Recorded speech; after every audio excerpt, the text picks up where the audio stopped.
तारक मेहता का उल्टा चश्मा, एपिसोड नंबर 38-53, तारीख 18 अगस्त। दूसरे दिन चिंतामणि वापस हाथी भाई के यहाँ पे आता है और कहता है प्लीज मुझे चेकअप कर लीजिए, मुझे कुछ लग रहा है, कुछ हो गया है। हाथी भाई कहते हैं कि आपको कल ही तो चेक किया था। चिंतामणि कहता है कि वो तो कल किया था लेकिन आज फिर कर लो, मुझे लग रहा है मुझे कुछ हो गया है, मैं बेचैन हो रहा हूँ, मुझे चक्कर आ रहे हैं। कितना परेशान होने के बाद में हाथी भाई कहता है ठीक है आप बैठिए, मैं आपको चेक कर लेता हूँ। चिंतामणि कहता है मुझे चक्कर भी आ रहे हैं, मेरी सांस भी फूल रही है। तो हाथी भाई कहते हैं आप अभी भाग के आए ना, इसलिए आपकी सांस फूल रही है, और चक्कर इसलिए आया कि आपने बराबर ढंग से खाना नहीं खाया होगा। चिंतामणि की नफ्स और सभी देख के बोलते एक्चुअली तो आप बराबर हैं, लेकिन आपको चक्कर वक्कर आ रहे हैं तो वो आपकी कमजोरी के कारण आ रहे हैं, यानी आपने खाना नहीं खाया इसलिए आ रहा है। फिर हाथी भाई कहते हैं ऐसा करिए आप मेरे साथ खाना खा लीजिए, आपको ठीक लगेगा, अच्छा लगेगा। ऐसा कहकर हाथी भाई चिंतामणि को खाना खाने के लिए बिठा देते हैं। चिंतामणि के खाना खाने के बाद में फिर कहता है कि भाभी जी आपने खाना बहुत अच्छा बनाया था, अच्छा लगा, मजा आ गया मुझे। फिर कहते हैं कि मेरी अब तबीयत ठीक लग रही है, मुझे लग रहा है मेरे को चक्कर नहीं आ रहे। तो हाथी भाई कहते हैं आपने खाना खाया, आपके खाया तो इसके लिए आपको चक्कर अब नहीं आ रहे। हाथी भाई कहते हैं कि अभी आपको कैसा लग रहा है। चिंतामणि कहता है कि पहले से तो अच्छा लग रहा है। हाथी भाई कहते हैं कि आप चिंता मत करिए, घर जाइए, आराम करिए और कुछ एक्टिविटी करिए। चिंतामणि कहता है ठीक है मैं घर जा रहा हूँ, लेकिन यदि मुझे कुछ लगा तो मैं वापस आऊंगा दवाई लेने के लिए। ऐसे कह के वो निकल जाता है। हाथी भाई कहते हैं कि कुछ भी हो गया लेकिन सिर दर्द बहुत करा के गया। कोमल कहती है कि आओ मैं तुम्हारा सिर दबा देती हूँ। हाथी भाई कहते हैं नहीं जरूरत नहीं है, तुम अपनी किटी पार्टी में जाओ, मैं यहाँ पे थोड़ा रेस्ट करूंगा तो मेरा सिर ठीक हो जाएगा। ऐसे करके कोमल निकल जाती है। यहाँ पे किटी पार्टी में माधवी भाभी, बबीता जी और अंजलि भाभी आपस में बात कर रहे होते हैं। अंजलि भाभी कहती है कि ये ऑफिस से आने के बाद भी घर पे ऑफिस का काम करते रहते हैं, जिस दिन छुट्टी मिल जाए उस दिन भी ऑफिस का काम इनका चलता ही रहता है। बबीता जी भी कहती है कि उनके बॉस भी ऐसे ही है, कुछ सैलरी बढ़ाने को बोलो तो मना कर देते हैं और वो खर्चे का गिन मारने लगते हैं। अंजलि भाभी कहती है भिड़े भाई भी लकी है क्योंकि भिड़े भाई के कोई बॉस नहीं है।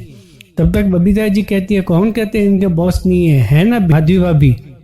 माधवी भाभी इनके घर के बॉस ही तो हैं और भिड़े भाई के भी बॉस हैं। इधर माधवी भाभी कहती है कुछ नहीं, जो बॉस है वो हमारे भिड़े जी हैं, क्योंकि घर पे कभी भी खर्चे की बात होती है तो कहते हैं जितना कम हो उतना खर्चा करने का, महंगाई बढ़ गई है, अपने खर्चा कम करने का है। ये सभी बात करते हैं। तब तक कोमल भाभी भी इनके किटी पार्टी में आ जाती है। कोमल भाभी के घर आते ही अंजलि भाभी कहती है अच्छा वो कोमल भाभी आप आ गई।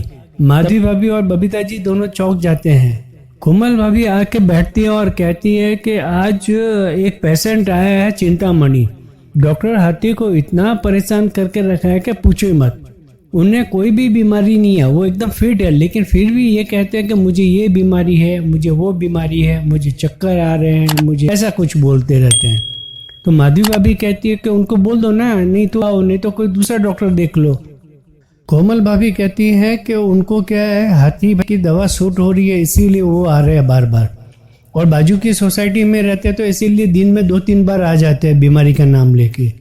कोमल भाभी कहती है कि ये डॉक्टर है इसीलिए मना नहीं कर सकते, और उनको कोई बीमारी नहीं है इसलिए दवाई भी नहीं दे सकते। अंजलि भाभी कहती है कि इस पेशेंट के वजह से तो कोमल भाभी को भी टेंशन हो गया, आप रुके मैं आपके लिए ग्रीन टी लेके आती हूँ, आपका टेंशन दूर हो जाएगा। कोमल भाभी कहती है कि ग्रीन टी से यदि हाउसवाइफ की सब टेंशन खत्म हो जाती तो सभी लोग ग्रीन टी ही पीते। माधवी भाभी कहती है कि हाउसवाइफ की टेंशन सब खत्म हो जाएगा तो एक और हाजिर हो जाएगा। तब तक गोली का फोन आता है कोमल भाभी को। कोमल भाभी को गोली कहता है कि आप कहाँ हो, आप अभी तक किटी पार्टी से आए नहीं हो। मालूम में मेरा कल मेडिकल कैंप है, मुझे वहाँ पे जाना और मुझे पैकिंग के लिए कुछ सूझ नहीं रहा है, मैं कंफ्यूज हूँ।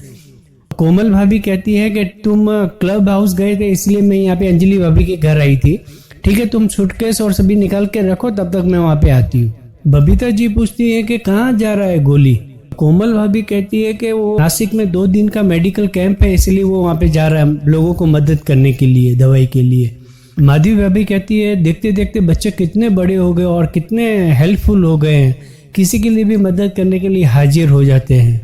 कोमल भाभी के निकलते निकलते बबीता जी कहती है कि हमारी ओर से गोली को बेस्ट ऑफ लक कहना।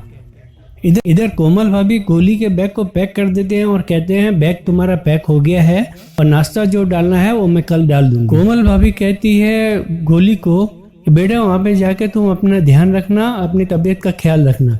हाथी भाई कहते हैं बच्चा अभी बड़ा हो गया है, ये अपना ध्यान खुद रख सकता है। तब तक दरवाजे पे कोई आता है। गोली कहता है मैं जाके दरवाजा खोलता हूँ। कोमल भाभी कहती है बच्चा कितना भी बड़ा हो जाए लेकिन माँ के लिए तो हमेशा छोटा रहेगा। गोली रूम में आके कहता है अपने पापा से, यानी कि हाथी भाई से, कि गैस करिए कि कौन आया होगा। तो दोनों जन पूछते हैं कौन। तो गोली कहता है आपके फेवरेट पेशेंट चिंतामणि। हाथी भाई कहते हैं मैं वहाँ पे बाहर नहीं जा रहा, मैं यहाँ पे छुप जाता हूँ और कोमल तुम जाके उनको बोल दो कि डॉक्टर हाथी घर पे नहीं है। कोमल कहती है कि आप डॉक्टर हो, आपको डॉक्टर का फर्ज निभाना चाहिए, आप उनको समझाओ, वो समझ जाएंगे। डॉक्टर हाथी कहता है ठीक है मैं जा रहा हूँ, लेकिन कुछ हो गया तो मैं बर्दाश्त नहीं कर सकूंगा। ऐसा कह के वो बाहर जाते हैं। यदि आपको ये वीडियो पसंद है तो प्लीज़ लाइक करें, शेयर करें, कमेंट करें। मिलेंगे अगले वीडियो में, तब तक के लिए जय हिंद, वंदे मातरम।